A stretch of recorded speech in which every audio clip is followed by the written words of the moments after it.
শুভ সময়ে প্রিয় শ্রোতামণ্ডলী, আপনারা শুনছেন মহিউদ্দিন মোহাম্মদ রচিত ভোর হলো দোর খোলো খুকুমনি ওঠরে ফোন আলাপ পঞ্চম পর্ব। আলাপ কাবিনের কালি। শয়তান প্রশ্ন করছেন, ইসলাম ধর্মের কাবিন প্রথা কি আপনি সমর্থন করেন?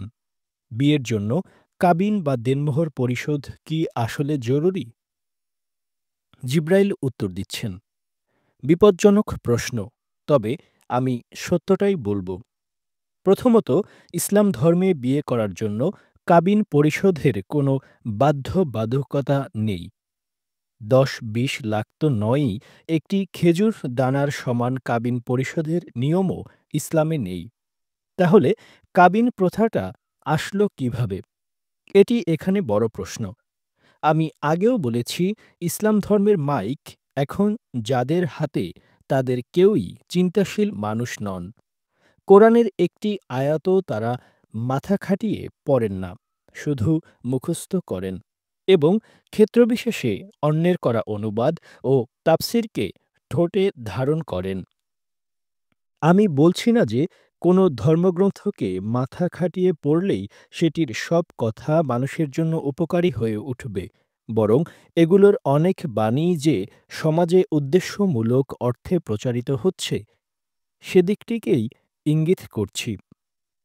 কাবিনের আয়াত বলে কোরআনের যে আয়াতটিকে চালানো হয়, এটি মোটেও কাবিনের আয়াত নয়। কিছু চিন্তাবিমুখ স্বার্থান্বেষী মানুষ এ আয়াতকে কাবিন বা দেনমোহরের আয়াত হিসাবে চালাচ্ছে। কেউ যেন আমার মেয়েকে বিনামূল্যে তুলে নিয়ে না যায়, ডিভোর্স হলে তার যেন একটি ইন্স্যুরেন্স পলিসি থাকে, এমন দুশ্চিন্তা থেকেই মুসলিম সমাজে কাবিন প্রথা টিকে আছে। যেহেতু সবার ঘরেই কমবেশি মেয়ে সন্তান আছে, তাই কেউই এ প্রথার বিরুদ্ধে কথা বলতে চায় না।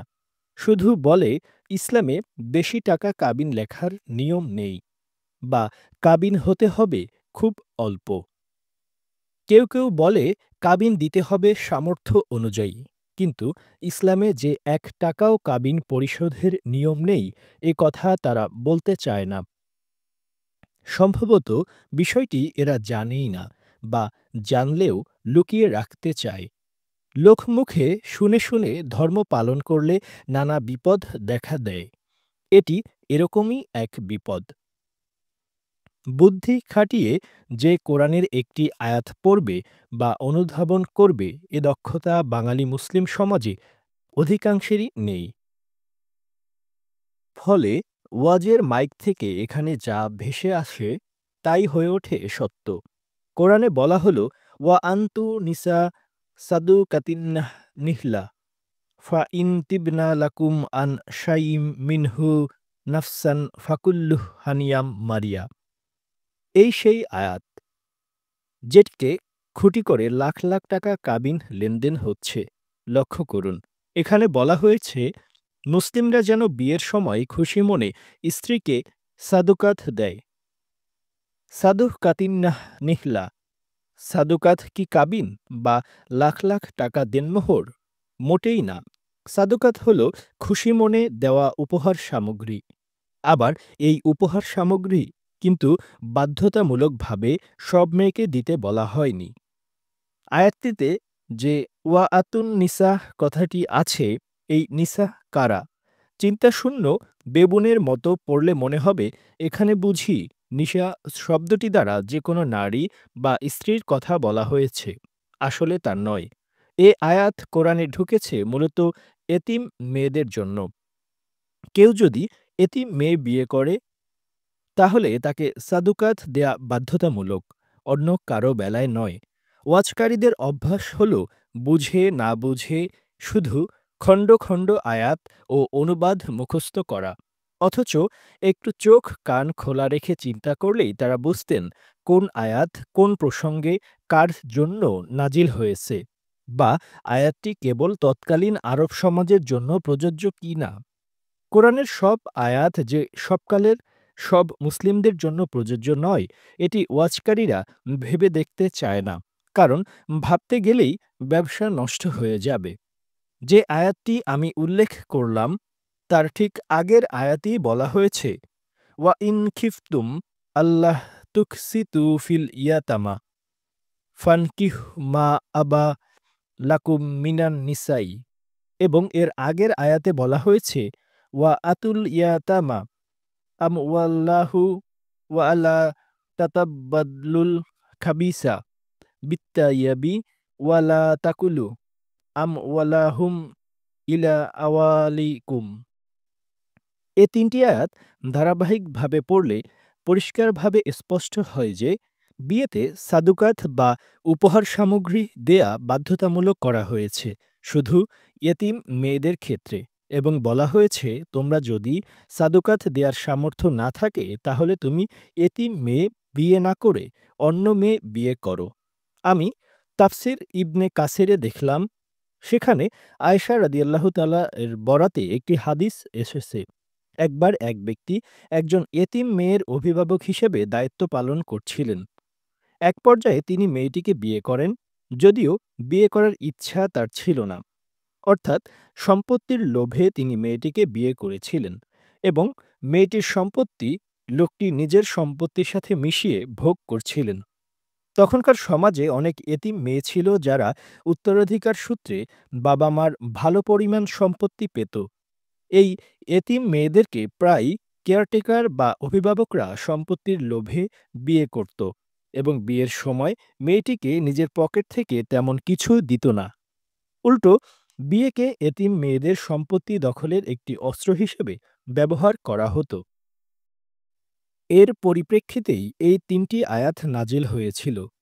এখানে সুস্পষ্টভাবে এতিমের সম্পত্তি নিজের সম্পত্তির সাথে মিশিয়ে ভোগ করতে নিষেধ করা হয়েছে। সুতরাং বলবো, মুসলিম বিয়েতে সাদুকাত দেয়া বাধ্যতামূলক শুধু এতিম মেয়েদের ক্ষেত্রে। অন্যদের ক্ষেত্রে এটি ঐচ্ছিক এবং এটি মোটেও বর্তমান কাবিন প্রথার মতো টাকা লেনদেনের চুক্তি নয়।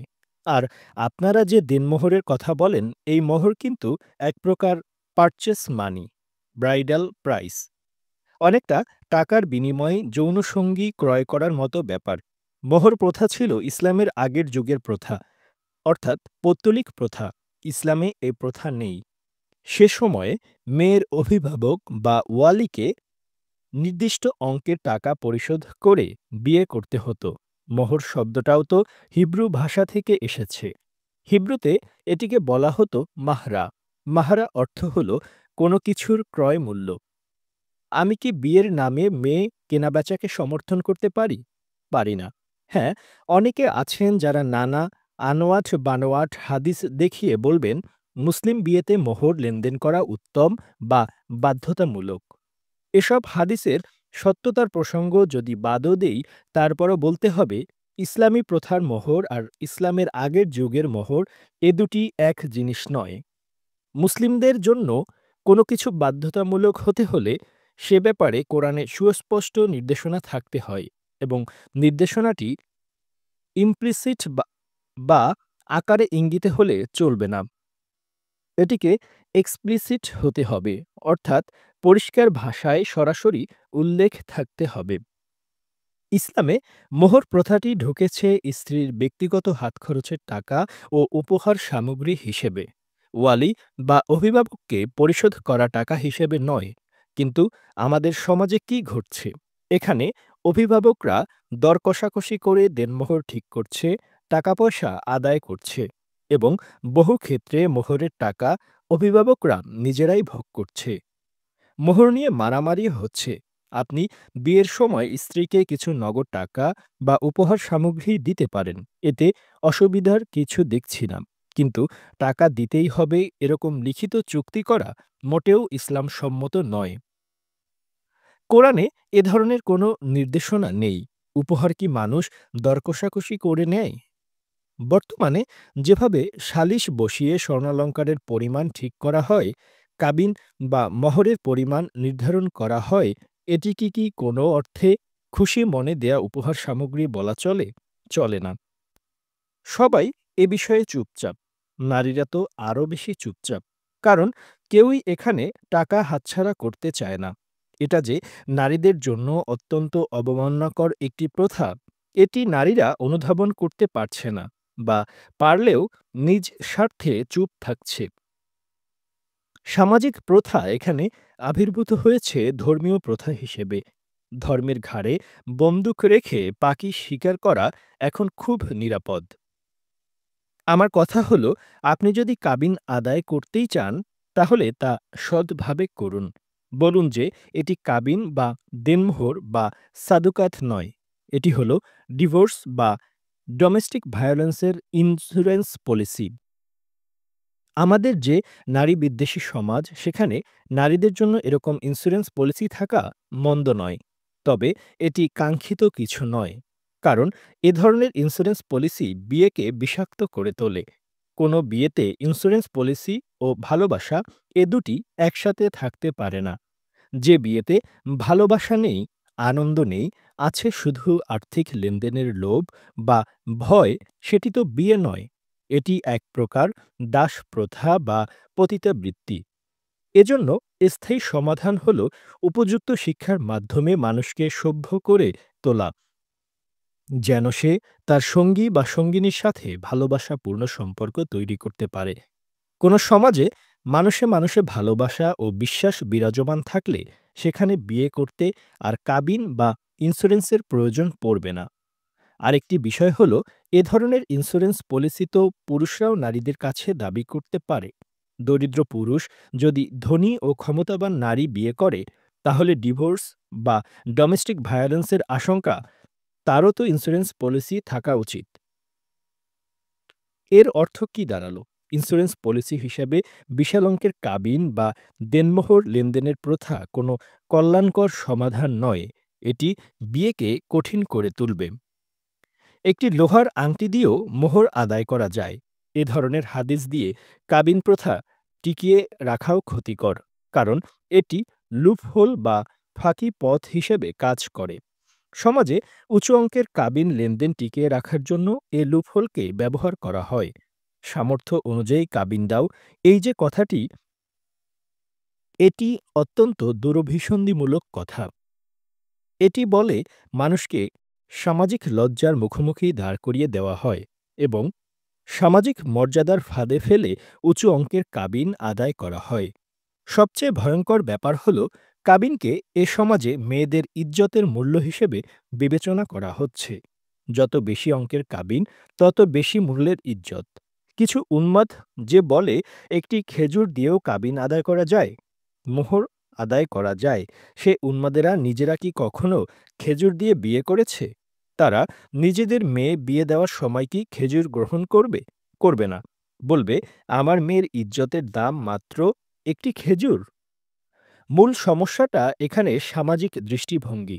কাবিন প্রথা পুরোপুরি নির্মূল না করলে এ দৃষ্টিভঙ্গি সমাজে জীবিত থাকবে।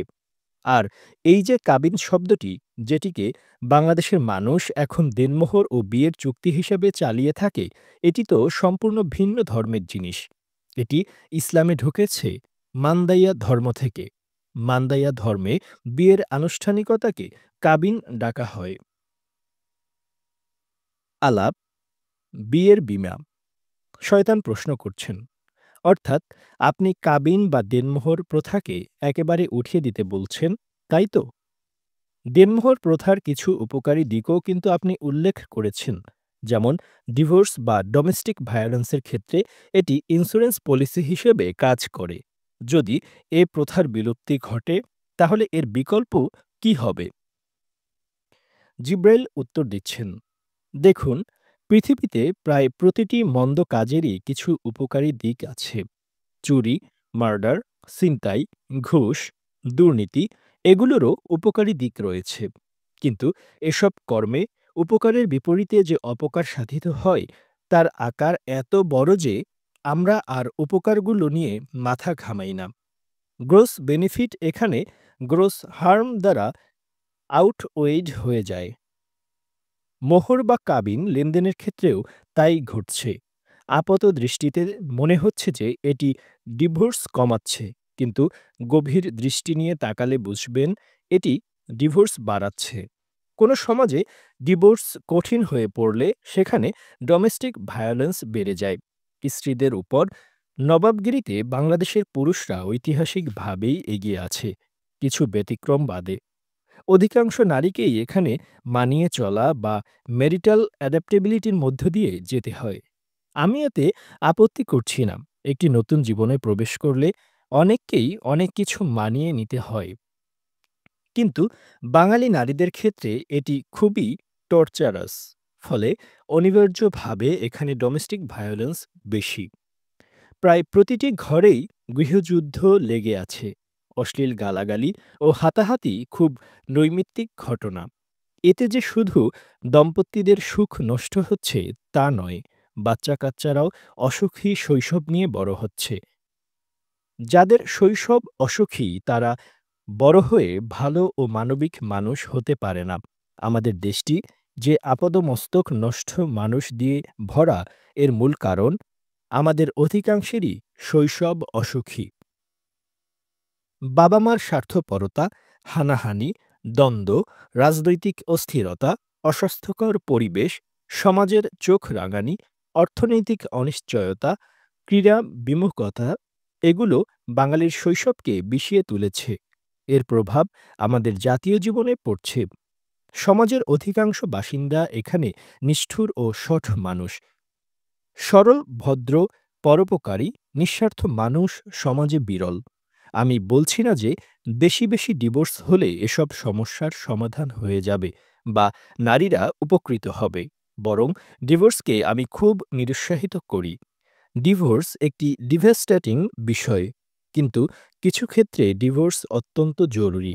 অনেক বিয়ে আছে যেগুলো শেকলের মতো। এসব বিয়েতে ডিভোর্স এক প্রকার মুক্তি। মানুষ ভুলপ্রবণ প্রাণী। সে কি সঙ্গী নির্বাচনে ভুল করবে না? অবশ্যই করবে। কিন্তু এ ভুলের খেসারত বছরের পর বছর ধুঁকে ধুঁকে দেওয়া উচিত নয়। অবশ্য আমাদের সমাজ এটাই চায়। শব্দের দিকে তাকান। ওয়েডলক, বিবাহ বন্ধন। কি চমৎকার শব্দ! বিয়ের মাধ্যমে দুজন মানুষকে তালা মেরে দিলাম। কোনো তালাবদ্ধ খাঁচায় দুটি প্রাণী থাকলে কি ঘটে? যে প্রাণীটি অধিক ক্ষমতাধর সেটি দুর্বল প্রাণীটির উপর আধিপত্য বিস্তার করে। খাঁচার ভেতরের বন্ধুত্ব আধিপত্য নির্ভর। সিংহের সাথে সিংহীর বন্ধুত্ব কখন হয়? যখন সিংহের নিকট সিংহীর সাবমিশন ঘটে, তখন। আমাদের এখানে বিয়ের পর স্বামী-স্ত্রীর মাঝে যে বন্ধুত্বগুলো দেখা যায়, সেগুলো অনেকটা সাবজেক্ট টু সাবমিশন। স্বামীর কর্তৃত্বের প্রতি স্ত্রীর নিঃশর্ত সাবমিশন ঘটলেই কেবল এখানে সংসার টেকসই হয়। কিছু ক্ষেত্রে স্ত্রীর কর্তৃত্বের প্রতিও স্বামীদের সাবমিশন লক্ষ্য করা যায়। আবার এমন অনেক নারী আছেন, যারা দেনমোহরকে ব্যবসার মতো ব্যবহার করেন। ছেলে আটকিয়ে ও মামলার ভয় দেখিয়ে মোহর আদায়ের ঘটনা এখানে প্রায়ই ঘটে। এগুলো কোনো সুস্থ সমাজে চলতে পারে না। অনেক স্বামী মোহর পরিশোধের ভয়ে ডিভোর্স দেয় না এবং স্ত্রী যেন নিজ উদ্যোগে ডিভোর্স দেয় সেটি নিশ্চিত করতে স্ত্রীর উপর উদ্দেশ্যপ্রণোদিতভাবে শারীরিক ও মানসিক হামলা চালিয়ে থাকে। কম আয়ের ছেলেরা মোহর এবং স্বর্ণালঙ্কার পরিশোধের ভয়ে বিয়ে করতে পারছে না। বিয়ে করতে এত খরচ লাগবে কেন? তা আমার বুঝে আসে না। অনেকেই ঋণ করে বিয়ে করছেন। পরিবার গঠনের জন্য একজন মানুষকে ঋণ করতে হবে এটি অসুস্থ কল্পনা। আমি এমনও ঘটনা পেয়েছি যেখানে বিয়ের অনুষ্ঠান, দেনমোহর ও স্বর্ণালঙ্কার বাবদ ঋণের টাকা পরিশোধ করতে সদ্য চাকরিতে যোগ দেয়া ছেলেরা দুর্নীতিতে জড়িয়েছে। মেয়ে বিয়ে দিতে বাবার দ্বিধাগ্রস্ত হওয়ার ঘটনা তো হরহামেশা ঘটছে। আমার গ্রামের এক লোক প্রায় ১২ বছর দুবাইতে খেটে মরে কিছু টাকা সঞ্চয় করেছিল। এ টাকার পুরোটাই সে তার মেয়ের বিয়েতে খরচ করেছে। পাত্রকে মোটরসাইকেল, সোফা, ফ্রিজ, খাট, আলমারি এগুলো দিতে হয়েছে। না দিলে সমাজে মুখ রক্ষা হচ্ছিল না। দুর্মুখ সমাজে মানুষের মুখ রক্ষার কৌশলগুলো আমাকে খুব বিস্মিত করে। সুতরাং বুঝতেই পারছেন, আমার বক্তব্য শুধু দেনমোহর বা কাবিন প্রথার বিরুদ্ধে নয়। আমার অবস্থান সামগ্রিকভাবে স্বর্ণালঙ্কার, দেনমোহর, খরুচে অনুষ্ঠান এসবের বিরুদ্ধে। বিয়েকে আমি সহজ করতে চাই। এখন আপনার উদ্বেগ হল দেনমোহর বা কাবিন প্রথার বিকল্প কি হতে পারে? এই তো। এক্ষেত্রে খুব সহজ সমাধান রয়েছে। সরকার একটি ভালো মানের পার্টনার প্রোটেকশন ল পাস করতে পারে। এই আইনের আওতায় বিয়ের পর দম্পতিদের অর্জিত সকল সম্পত্তি মেরিটাল বা এসপাউজাল প্রপার্টি হিসেবে বিবেচিত হবে। অর্থাৎ বিয়ের পর স্বামী বা স্ত্রী নতুন কোনো সম্পত্তি অর্জন করলে সে সম্পত্তিতে স্বামী ও স্ত্রী উভয়েরই ইকুইটেবল রাইটস প্রতিষ্ঠিত হবে। লক্ষ্য করুন, আমি এখানে ইকুইটাল রাইটসের কথা বলছি না, বলছি ইকুইটেবল রাইটস। কোনো কারণে স্বামী স্ত্রীর ডিভোর্স হয়ে গেলে সে সম্পত্তি ইকুইটেবল ডিস্ট্রিবিউশনের মাধ্যমে তাদের মধ্যে ভাগ হবে। এটি দেনমোহরের চেয়ে অধিক কার্যকর, অধিক মর্যাদা সহায়ক এবং অধিক সহজ বিকল্প। ডোমেস্টিক ভায়োলেন্সও এতে কমে আসবে। আলাপ, হালাল ধর্ষণ। শয়তান প্রশ্ন করছেন, বাংলাদেশের সমাজে এক ধরনের প্রেম বিদ্বেষ আছে। প্রেম ভালোবাসাকে এখানে ভালো চোখে দেখা হয় না। প্রেমের বিয়ে, এটি অনেকের কাছে আপত্তিকর। এ বিষয়ে একটু আলোকপাত করবেন কি? জিব্রাইল উত্তর দিচ্ছেন, প্রকৃতিতে মানুষের জন্ম দুই ভাবে ঘটতে পারে, এক প্রেমে, দুই ধর্ষণে। ধর্ষণের চেয়ে প্রেম অধিক শ্রীমণ্ডিত। নারী পুরুষের মাঝে প্রেম গড়ে উঠলে তারা সন্তান জন্মদান প্রক্রিয়াটিকে উপভোগ করতে পারে।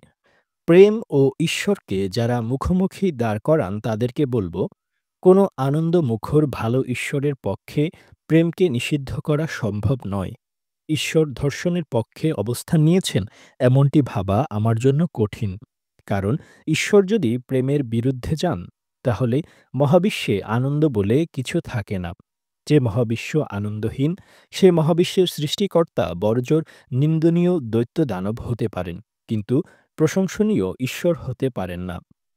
মানুষের মাঝে যারা দানব ও অন্ধকারাচ্ছন্ন, তারা প্রেমের বিরুদ্ধে যুদ্ধ করে আসছেন দীর্ঘদিন ধরে। এ যুদ্ধে মনগড়াভাবে প্রায় টেনে আনা হচ্ছে ঈশ্বরকে।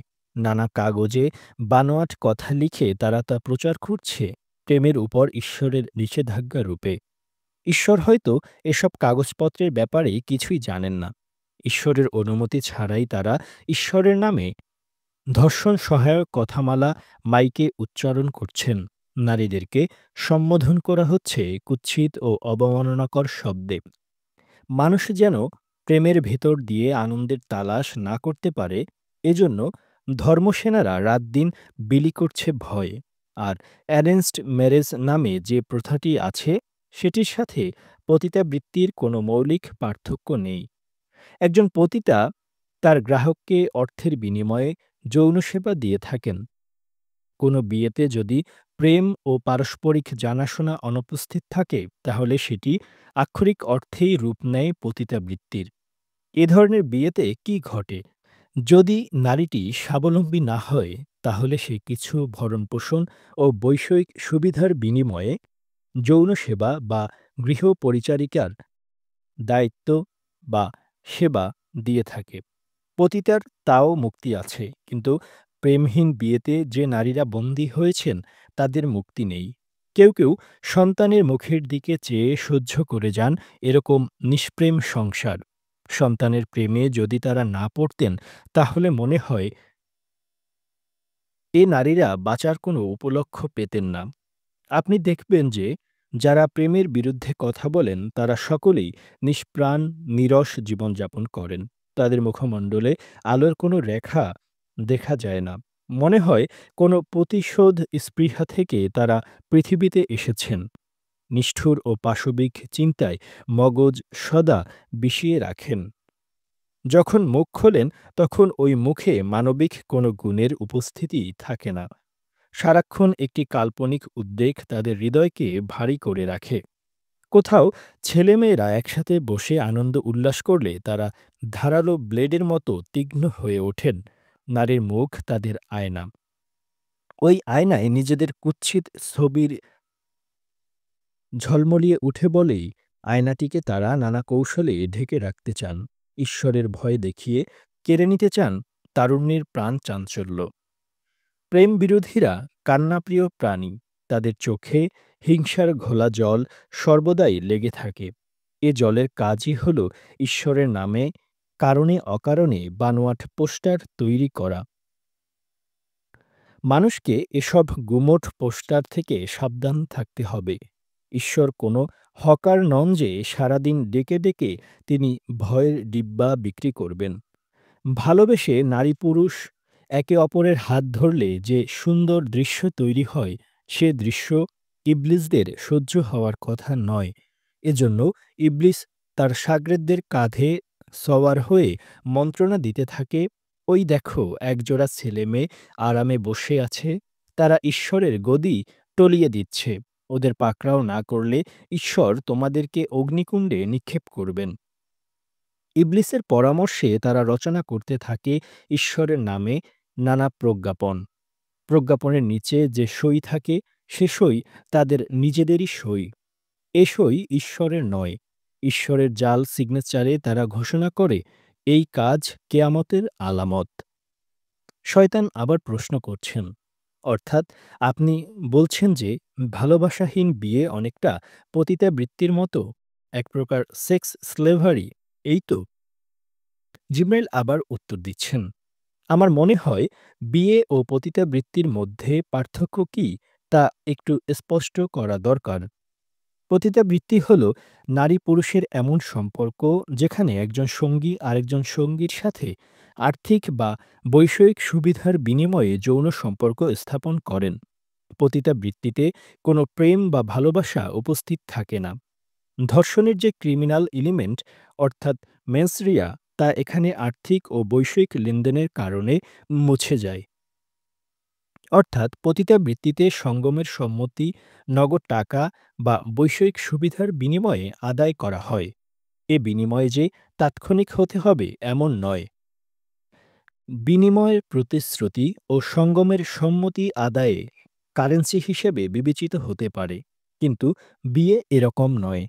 নারী পুরুষের কোনো সম্পর্ককে বিয়ে বলতে হলে সেখানে প্রেম ভালোবাসা থাকতে হয়। প্রেমহীন, ভালোবাসাহীন যৌন সম্পর্ক কেবল দুটি ক্ষেত্রেই ঘটতে পারে: এক, ধর্ষণে; দুই, পতিতাবৃত্তিতে। ধর্ষণের সাথে পতিতাবৃত্তির পার্থক্য হল, ধর্ষিতা এখানে টাকা বা বৈষয়িক সুবিধার বিনিময়ে বা অন্য কোনো কিছুর বিনিময়ে ধর্ষককে সঙ্গমের সম্মতি দেন না। ফলে ধর্ষণের ক্রিমিনাল এলিমেন্ট জীবিত থাকে। এ এলিমেন্ট বিয়ের পরও জীবিত থাকতে পারে, যদি বিবাহিত নারী তার স্বামীর প্রতি প্রেম ভালোবাসা অনুভব না করেন। ফলে দেখা যাচ্ছে কোনো সমাজে নারী পুরুষরা প্রধানত তিনটি উপায়ে যৌন সম্পর্ক স্থাপন করতে পারে। প্রথমটি বিয়ে, দ্বিতীয়টি পতিতাবৃত্তি এবং তৃতীয়টি ধর্ষণ। আমি জারজ সন্তান ও বিয়ের দড়ি প্রবন্ধে বিয়ের সংজ্ঞা দিতে গিয়ে বলেছিলাম, বিয়ে হল প্রাপ্তবয়স্ক নারী পুরুষের যৌন আনন্দ উপভোগের অথবা পরিবার গঠনের পারস্পরিক সম্মতি মাত্র। এ সম্মতি যখন একে অপরের কাছে ভাষার মাধ্যমে অথবা অন্য কোনো বোধগম্য আচরণের মাধ্যমে আদান-প্রদান হয়, তখন বিয়ে সম্পন্ন হয়ে যায়। এজন্য আনুষ্ঠানিকতার কোনো আবশ্যকতা নেই। তবে কেউ চাইলে তাদের বিয়ে ধর্মীয় ও সামাজিক অনুষ্ঠানের মাধ্যমে উদযাপন করতে পারেন। এমনকি নিবন্ধনের মাধ্যমে আইনি আনুষ্ঠানিকতাও সম্পন্ন করতে পারেন। কিন্তু এ আনুষ্ঠানিকতা পালনের জন্য কাউকে বাধ্য করা উচিত নয়। কেউ আনুষ্ঠানিকতা পালন করেনি এ অজুহাতেও কারো বিয়েকে অবৈধ বা অশুদ্ধ বলাও ঠিক নয়। এখানে টাকা বা বৈষয়িক সুবিধা বিনিময়ের কোনো কথা আমি রাখিনি। এমনটি হলে এটি বিয়ের সংজ্ঞা না হয়ে হয়ে উঠত পতিতাবৃত্তির সংজ্ঞা। বিয়েতে যে নগদ টাকা, স্বর্ণালঙ্কার ও উপহার দেয়া-নেয়া প্রথা আছে, সেটি অনেকটা পতিতাবৃত্তির শর্ত পূরণ করে। অর্থ ও উপহারের বিনিময়ে যেকোনো সঙ্গমের চুক্তি পতিতাবৃত্তি। এটি মাথায় রাখতে হবে। পতিতা শুধু নারীরা হবেন ব্যাপারটি এমন নয়, পুরুষরাও পতিতা হতে পারে, যদি তারা নারীদের কাছ থেকে সঙ্গম বা বিয়ের চুক্তিস্বরূপ টাকা ও অন্যান্য বৈষয়িক সুবিধা নেন। পাত্রপক্ষের কাছে স্বর্ণ দাবি করা এবং পাত্রীপক্ষের কাছ থেকে ফার্নিচার, টেলিভিশন, হুন্ডা আদায় করা দুটিই পতিতাবৃত্তির অংশ। এগুলো বিয়ের অংশ নয়। বিয়ে যেন অর্থ লেনদেনের উপলক্ষ না হয় এবং প্রেমহীন আগন্তুকদের সাথে যেন মেয়েদের বিয়ে দেয়া না হয়, এটি নিশ্চিতে সমাজকে কাজ করতে হবে। আরেকটি বিষয় হলো এখানে অ্যারেঞ্জড ম্যারেজ শব্দটি দিয়ে আমি বুঝিয়েছি এমন বিয়ে যেগুলোতে পাত্র-পাত্রী একে অপরের কাছে সম্পূর্ণ অচেনা এবং বিয়েতে তাদের সম্মতি নেই। কেবল অভিভাবক বা সমাজের ইচ্ছায় তারা বিয়ের সম্পর্কে জড়িয়ে পড়েছে। তবে অ্যারেঞ্জড ম্যারেজকে স্বাভাবিক বিয়েতে পরিণত করা যায় যদি বিয়ের পর পাত্রপাত্রী দ্রুত ভালোবাসাপূর্ণ সম্পর্ক গড়ে তুলতে পারেন। অন্যথায় এসব বিয়ের সাথে সেক্স স্লেভারির খুব একটা পার্থক্য থাকবে না। আলাপ, পবিত্র ঘুণপোকা। শয়তান প্রশ্ন করছেন, নারীদের ক্ষেত্রে বাংলাদেশি পুরুষরা প্রায়ই পতিতা, বেশ্যা, মাগী এ ধরনের গালি ব্যবহার করে থাকে।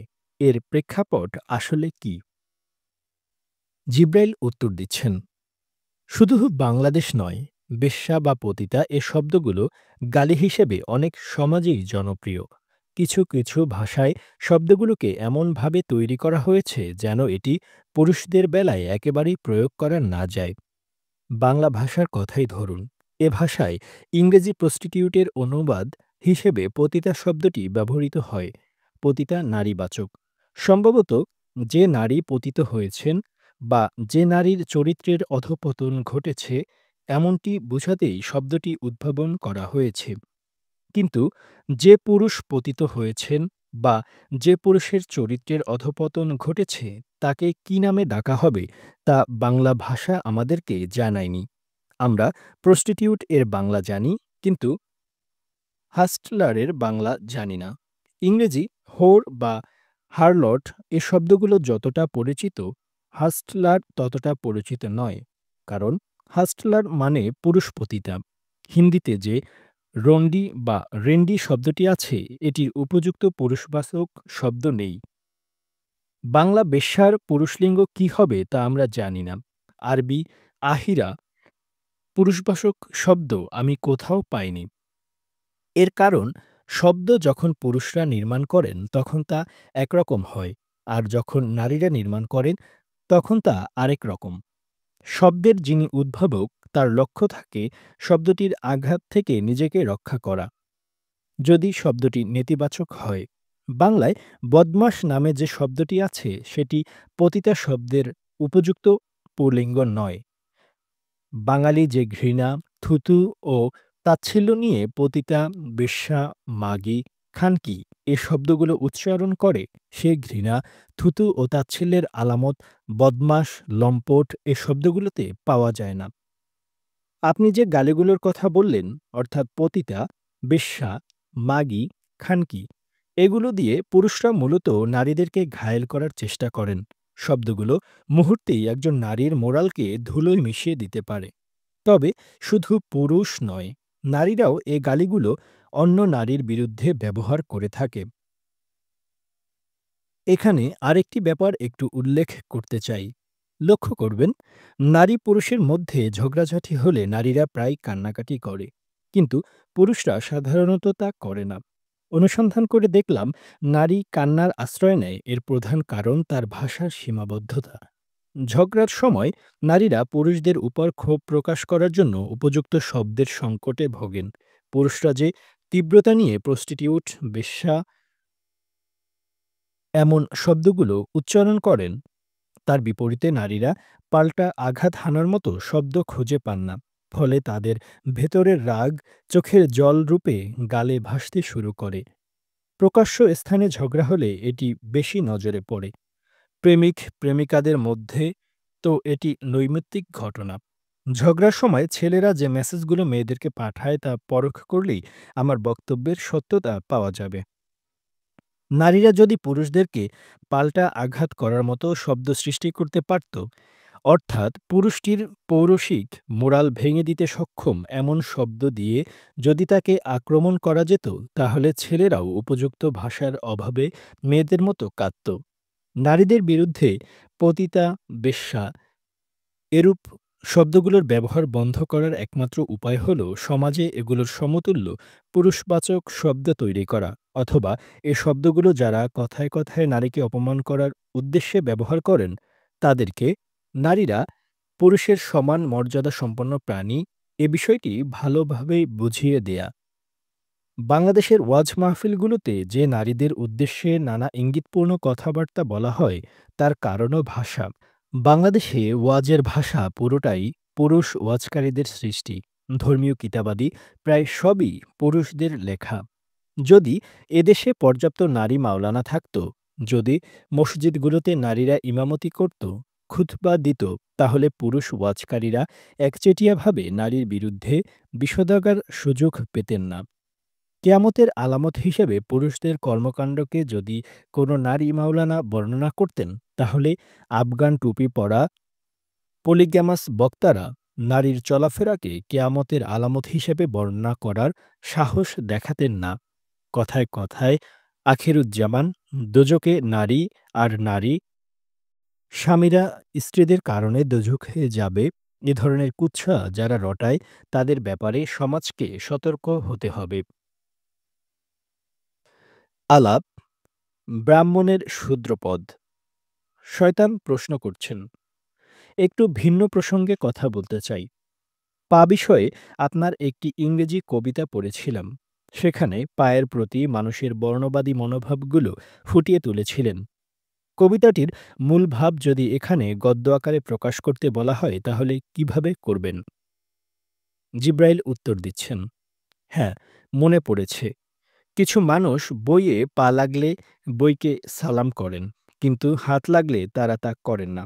তাদের ধারণা পা একটি নিচু জাতের অঙ্গ। পা শূদ্র, হাত ব্রাহ্মণ। শূদ্রের ছোঁয়া বইপত্রে লাগানো যাবে না, লাগালে তা অপবিত্র হয়ে যাবে। শুধু বইপত্র নয়, আরও অনেক বিষয়ই মানুষ এরকম আচরণ করে থাকে। পূর্ব পশ্চিম কোনো দিকে যদি পছন্দের উপাসনালয় থাকে তাহলে ওই দিকে তারা পা রেখে ঘুমোতে চায় না। পা হয়ে উঠেছে অশ্রদ্ধার প্রতীক, অবমাননার বন্দুক। কেউ আমাদের গায়ে পা লাগালে এটিকে আমরা খুব খারাপভাবে নিয়ে থাকি। পায়ের প্রতি এমন বৈষম্যমূলক দৃষ্টিভঙ্গি আরও কোনো প্রাণী লালন করে বলে মনে হয় না। পা খারাপ, হাত ভালো, এটি একটি দরিদ্র চিন্তা। এর উদ্ভবের পেছনে দুটি কারণ আছে বলে মনে করি। প্রথম কারণটি ক্ষমতার অসমতা। মানুষ একসময় পা দিয়ে খুব লাথালাথি করত, একে অন্যকে আঘাত করত পা দিয়ে।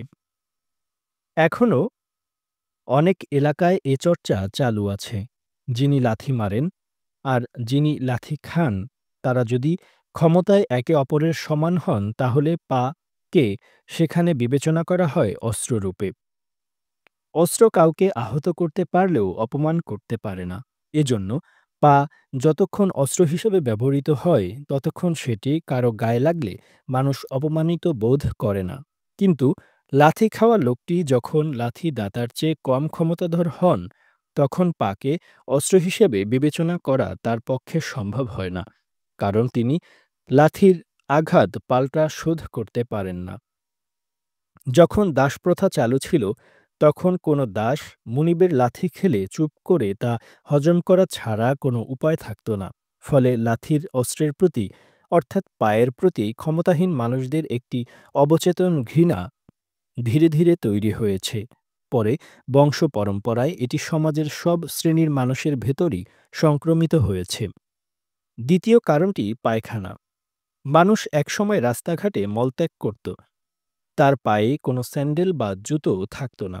ফলে প্রায় মল মাখিয়ে সে পা নোংরা করত। পায়ে পায়খানা লেগে আছে, এটিকে সে ভালো চোখে দেখত না।